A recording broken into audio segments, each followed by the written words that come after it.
You wake up, and something's just off. That bloated feeling again. Brain's foggy, like your thoughts are stuck in molasses. You try to plan your day, but your brain just won't cooperate. You lose your keys. Literally had them 2 seconds ago. You walk into a room and blank out on why you're even there. You stand there like a deer in headlights, waiting for your memory to catch up. It doesn't. You feel anxious for zero reason. No deadline breathing down your neck, no bad news, no drama. You just can't focus. Stuff that used to take 10 minutes now eats up half an hour. And when you tell someone, same tired response every time. It's probably just stress, bro. Just relax. They mean well, but that never explains why the brain fog keeps creeping back, or why just relaxing never actually fixes it. So what if the problem isn't even starting in your brain? What if your brain's just reacting to chaos happening somewhere else? Most people spend years grinding on their mental health, meditating, journaling, reading every self-help book on the shelf, downloading every mindfulness app that pops up, all solid habits. But a lot of people are working on the wrong organ first, because your brain doesn't run solo. Every thought, every emotion, every clear-headed moment, it's all being fed by signals from the rest of your body. And there's one organ that's basically texting your brain non-stop, 24/7, your gut. Today we're flipping the script. Instead of starting with the brain, we're starting with the gut, because once you get how these two talk to each other, you'll never look at anxiety, brain fog, or your mood the same way again. We all grew up thinking the brain's the boss. It gives orders, the body just follows. Clean story, easy to get. But biology doesn't play that simple. Buried inside your digestive system is something wild. Your intestines have their own network of nerves, not a handful, hundreds of millions of them. Scientists were so shook by how complex it is, they nicknamed it the second brain. Officially, it's the enteric nervous system. Unlike the brain in your skull, this one operates right inside the walls of your gut. It senses, it reacts, it runs digestion, and it's chatting with your brain non-stop, even while you sleep. Even right now while you're reading this. Even when food's the last thing on your mind. Picture a city with 2 control rooms. One's HQ, the other's running everything on the ground floor. They're constantly swapping intel, and neither one works right without the other. That's basically your body. Your brain's powerful, no doubt, but it's not a lone wolf. It's leaning hard on accurate info coming from the rest of your body. And your gut, one of its biggest sources. Here's where it gets wild. Your gut and brain link up through one of the most important nerves in your body, the vagus nerve. Think of it as a massive highway running from your brain down your neck, past your heart, through your lungs, straight into your gut. Every second, messages are flying up and down this thing. For years, people assumed the brain was blasting most of the instructions. Turns out that's only half the story. Here's the plot twist. 80 to 90% of the traffic on the vagus nerve is going the other way, from gut to brain. Sit with that for a sec. Out of every 10 messages zipping along that highway, like 8 or 9 start in your gut, not your head. That changes everything. It means your brain spends way more time reacting than actually issuing orders. Think of your brain like a customer service rep. If the reports rolling in every minute say all good, it stays chill. If every report says something's off, the brain reacts accordingly. It's not creating the drama. It's just responding to the intel it's getting. That's why 2 people can go through the exact same situation and feel completely different about it. Part of that gap might start way before either person even notices. Their bodies, gut included, are sending totally different signals upstairs. Your brain isn't broken. It's just interpreting whatever data lands on its desk.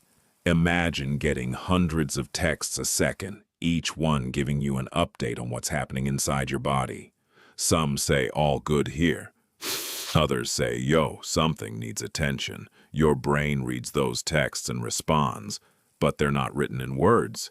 They're written in chemistry, specifically neurotransmitters. Serotonin, the feel-good chemical, even if that's a bit of an oversimplification. It plays a big role in mood, emotional balance, appetite, digestion, and sleep.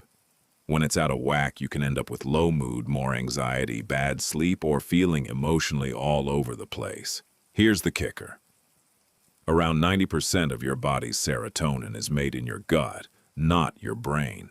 Doesn't mean it all zooms straight to your head. It doesn't. But it shows how tangled your gut is with the chemistry behind how you feel. Dopamine, the motivation and reward chemical. It's the difference between I should probably do this and I actually want to do this. When research shows your gut microbiome can mess with dopamine production through a bunch of biological pathways. So your gut health might legit affect how motivated and switched on you feel. GABA, one of your body's main chill-out chemicals.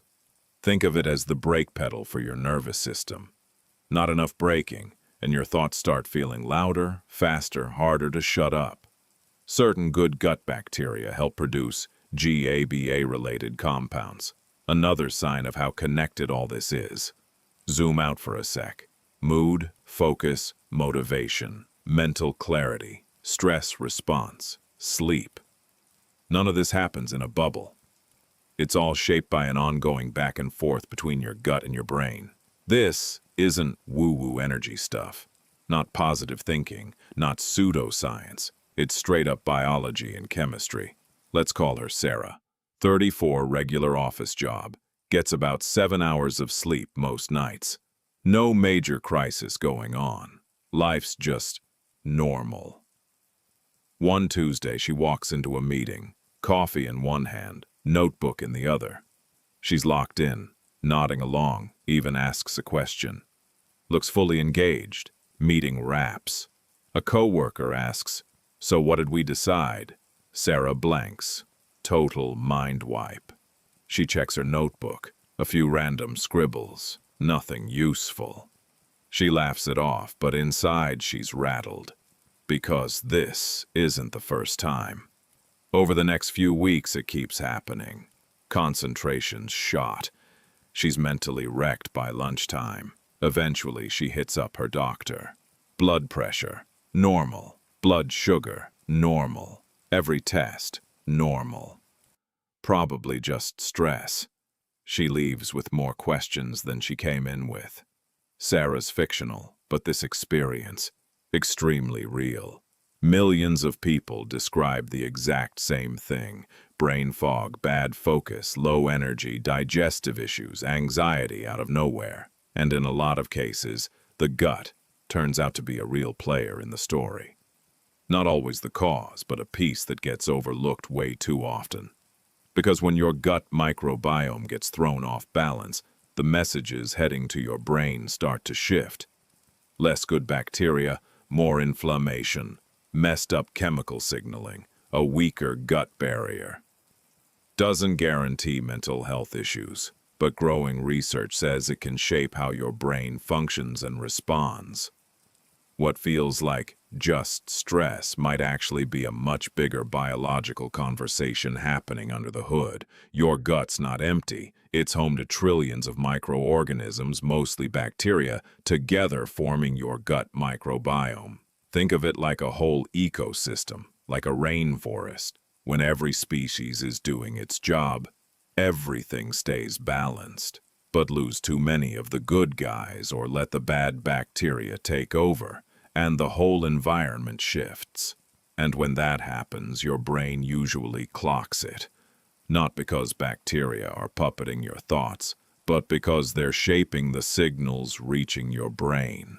One of the biggest pathways here is inflammation. Picture your intestinal lining as a tightly guarded border, letting nutrients through, keeping the junk out. Most of the time it's doing a great job, but bad diet, Chronic stress, illness, and other stuff can wear that barrier down. When that happens, your gut can get more permeable. What people casually call leaky gut, though scientists usually call it increased intestinal permeability. In plain English, the border gets sloppier, and some inflammatory compounds sneak into your bloodstream more easily than they should. And they don't stay put. They travel, including to your brain. Growing research links chronic low-grade inflammation with depression, anxiety, and cognitive issues. Scientists are still figuring out exactly how it all works, but one thing's getting clearer. Your brain doesn't run independently of the rest of your body. It responds to it. Here's another wild stat. Around 70% of your immune system lives in your gut. Doesn't mean the gut does all the work, but it shows how much this part of your body matters. Gut bacteria help train and regulate your immune system. Balanced microbiome, more stable immune responses. Disrupted microbiome, less predictable ones. Now stack it all up.